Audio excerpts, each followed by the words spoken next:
Bonjour mesdames et messieurs, bienvenue dans ce 6h30. Le Premier ministre Amadogon Coulibaly était vendredi dernier à Ouagadougou au Burkina Faso.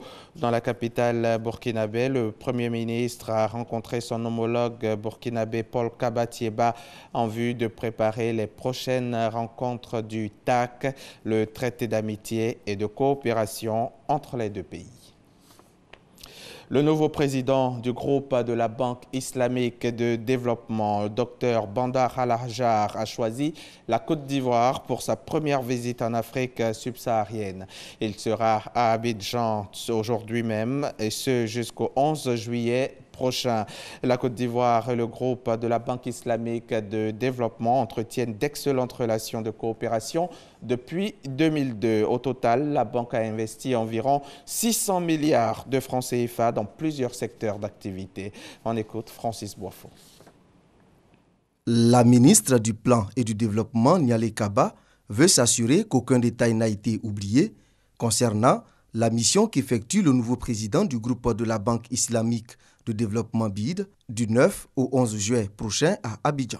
Le président Badar, qui profite de la 44e réunion des ministres des Affaires étrangères de l'OCI, pourra présenter son institution à l'ensemble des pays membres de l'organisation et il pourra profiter donc de son séjour également pour parler de la coopération entre la Côte d'Ivoire et la Banque islamique de développement et évoquer les voies et moyens pour renforcer cette coopération. Depuis 2002, la BID fait partie des partenaires au développement de la Côte d'Ivoire.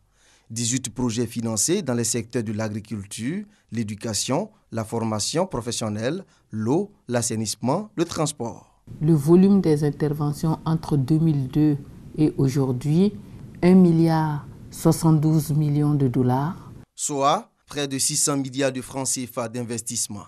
Entre 2015 et 2016, le Trésor public, en collaboration avec la Société islamique de développement du secteur privé, membre du groupe de la BID, a levé 2 emprunts obligataires islamiques sukuk de 300 milliards de francs CFA pour financer les projets de l'État. Lors du groupe consultatif de mai 2016 à Paris, la banque s'est engagée sur la période 2016-2020 à injecter dans notre économie 1,8 milliard de dollars. Ce que nous attendons, c'est que la banque et nous-mêmes, nous puissions donc améliorer, performer nos méthodes d'intervention communes de façon à ce que d'ici 2020, nous puissions absorber ces montants importants.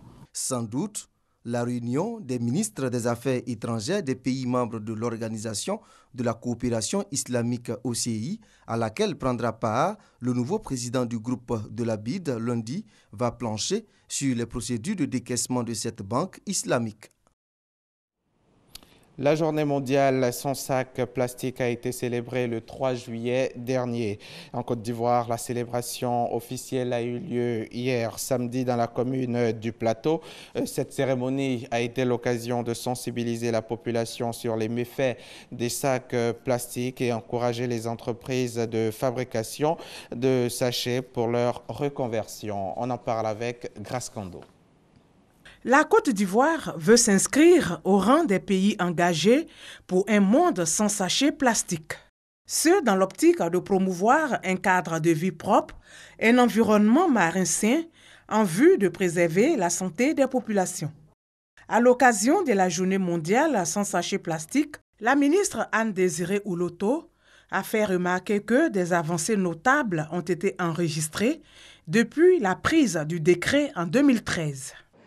Beaucoup a été certainement fait, mais beaucoup à nouveau reste à faire. Et j'encourage donc les entreprises à continuer leur reconversion. Le comité interministériel, dans son bilan réalisé cette semaine, a fait un certain nombre de recommandations. C'est la raison pour laquelle je voudrais dire à nos populations que vivre sans sachet plastique, c'est possible.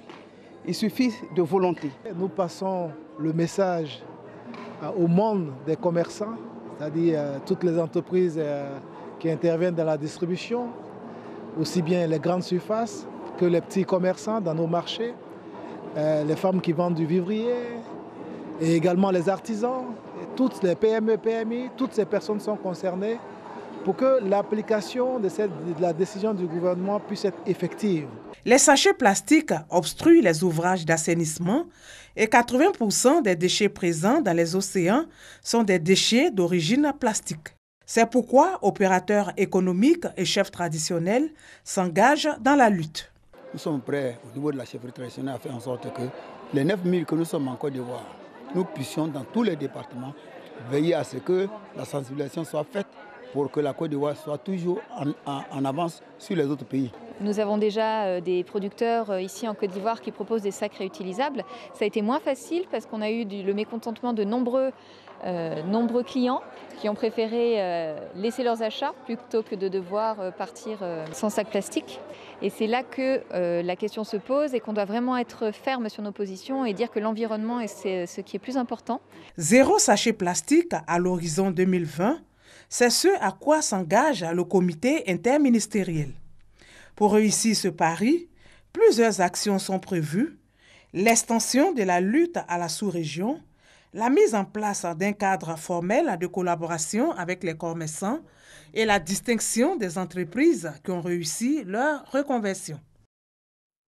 La Côte d'Ivoire connaît depuis longtemps un taux élevé d'accidents, qui s'accroît toujours un peu plus. Des accidents dus pour la plupart à la conduite, à l'ivresse, la conduite donc au volant.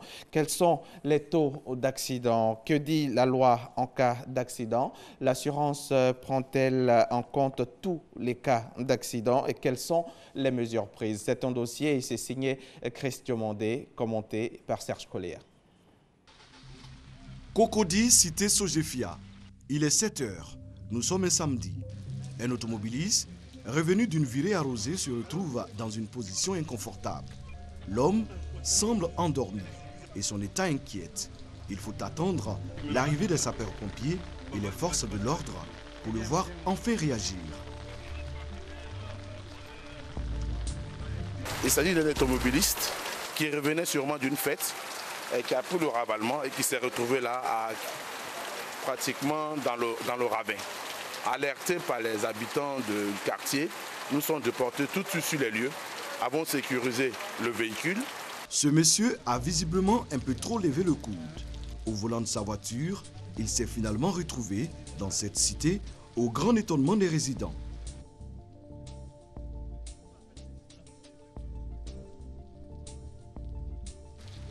Conduire en état d'ivresse, une mauvaise habitude, aux conséquences parfois incalculables.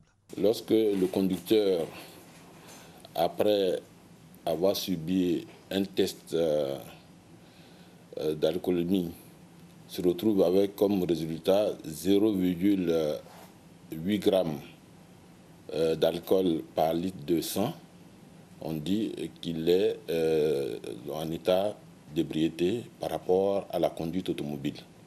L'alcool et le volant ne font pas souvent bon ménage.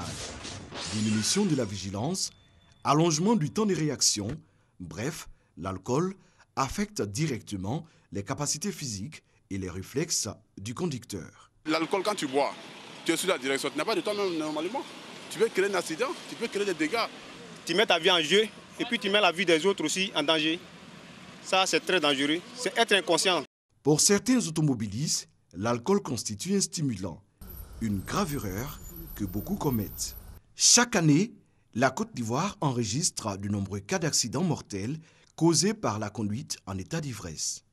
Ça représente dans nos statistiques environ 10% des accidents.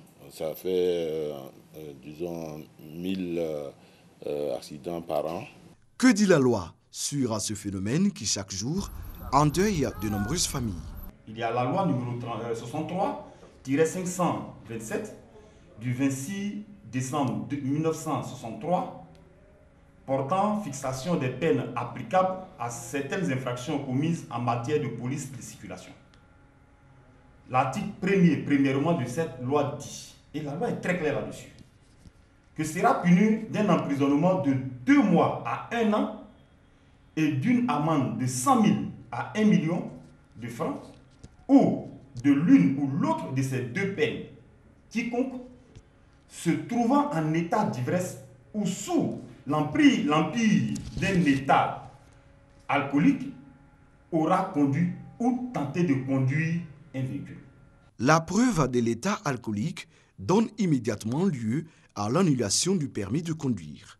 La loi permet aussi aux forces de l'ordre de conduire l'automobiliste éméché à la gendarmerie ou au commissariat afin de le placer en cellule de dégrisement jusqu'à ce qu'il retrouve ses esprits. Comme sanction, il y a la peine de travail d'intérêt général et l'obligation d'accomplir un stage de sensibilisation à ses propres frais. Côté assurance, un accident de la route ne garantit aucun dédommagement à l'automobiliste en état d'ébriété. Même si vous avez la couverture qu'on appelle la tout risque, donc qui veut que vous soyez couvert dans tous les cas de figure, un renversement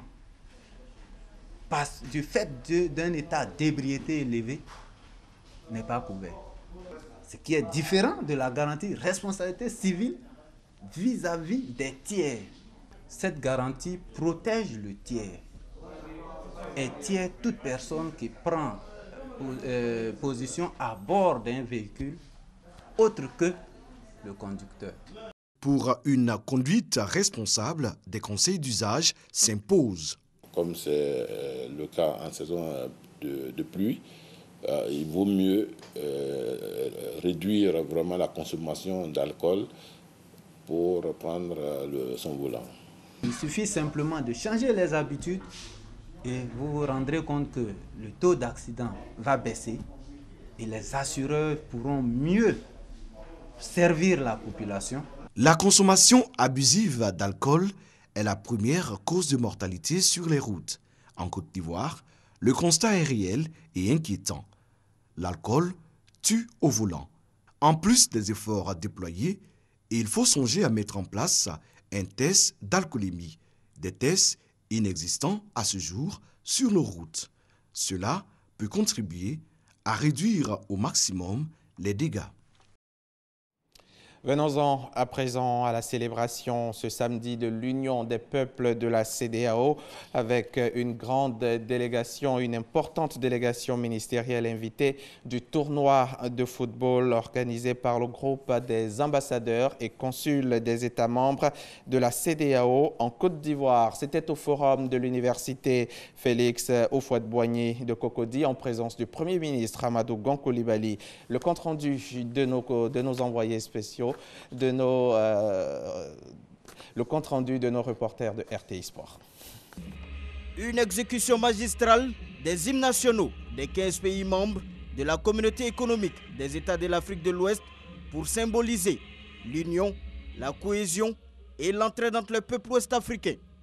Également des hymnes pour marquer le début de la finale du tournoi de football initié par le groupe des ambassadeurs et consuls des États membres de la CEDEAO en Côte d'Ivoire. Sensible à cet appel à l'union des peuples ouest-africains, le Premier ministre Amadou Gon Coulibaly, à la tête d'une délégation gouvernementale, est venu saluer ce grand élan de brassage culturel à travers le sport roi qu'est le football. Cela est à mettre au crédit de la Côte d'Ivoire, qui est un territoire d'accueil, un pays d'hospitalité, et tous les peuples qui y vivent se sentent véritablement intégrés. C'est une bonne chose dans l'intégration, c'est une très très bonne chose que nous puissions donc les accompagner. Et c'est une bonne chose de rapprocher les gens pour pouvoir les transporter par la suite. Débuté le 1er juillet dernier, la première édition de ce tournoi de la fraternité a réuni pendant 2 week-ends sur les aires de jeu de l'université Félix Houphouët-Boigny 14 équipes composées des ressortissants des pays membres de la CEDEAO avec pour slogan « Plus visible, plus proche des populations ». Un slogan qui confirme le passage de la CEDEAO des États à la CEDEAO des peuples. Le sport n'a été qu'un prétexte. L'objectif, c'était de faire en sorte qu'on puisse se retrouver pour communier ensemble. L'année prochaine, nous allons faire la même chose. Ce sera autour du sport ou de la culture, pour donner aux jeunes, aux populations, notamment les plus jeunes, l'occasion de se retrouver, de sentir davantage ce qui les lie, pour le célébrer et pour aller de l'avant ensemble. La finale a opposé l'équipe du Nigeria à celle de la Sierra Leone. Victorieux 2-1, le Nigeria est reparti avec le grand trophée de la cohésion. L'actualité internationale en bref. Au Burkina Faso, le rapport de la commission d'enquête du Conseil supérieur de la magistrature dénonce des cas de corruption au sein de la justice. 37 magistrats sont accusés d'avoir monnayé leur service contre des comportements considérés comme des manquements à la déontologie et à l'éthique par la commission d'enquête. Au Sénégal, des enquêtes administratives et judiciaires sont en cours après les fuites des sujets du baccalauréat. Les épreuves avaient commencé en début de semaine dernière et mercredi 5 juillet, coup de théâtre, 2 examens sont annulés après la découverte de sujets et corrigés circulant sur l'application WhatsApp Internet. Le gouvernement a depuis promis d'apporter des réponses pour montrer que le baccalauréat sénégalais n'a rien perdu de sa crédibilité. Pour les élèves, il s'agit à présent de repasser l'examen d'histoire, géographie et de français. En Turquie, l'opposition a réussi son pari, celui de rallier Ankara à Istanbul à pied en plein état d'urgence pour dénoncer l'injustice du régime dictatorial de Recep Tayyip Erdogan. Plusieurs centaines de milliers de personnes sont attendues dimanche soir à Istanbul pour accueillir le leader du parti kémaliste, le CHP, à l'origine de cette marche. Une manifestation géante de l'opposition qui se déroulera dans un contexte très tendu et sous très haute sécurité. Et puis pour terminer, sachez que Leopoldo López, l'un des principaux opposants au gouvernement de Nicolás Maduro, nous sommes au Venezuela, est sorti de prison samedi matin, hier donc, et est désormais assigné à résidence. Le leader du parti Volonté Populaire avait été condamné en septembre 2015 à près de 14 ans de prison pour avoir, selon les autorités, encouragé les violences qui s'étaient produites lors de manifestations en février de la même année, notamment suite à une manifestation à Caracas le 12 février 2014, au cours de laquelle 3 personnes avaient perdu la vie. Merci de nous suivre sur la chaîne qui rassemble.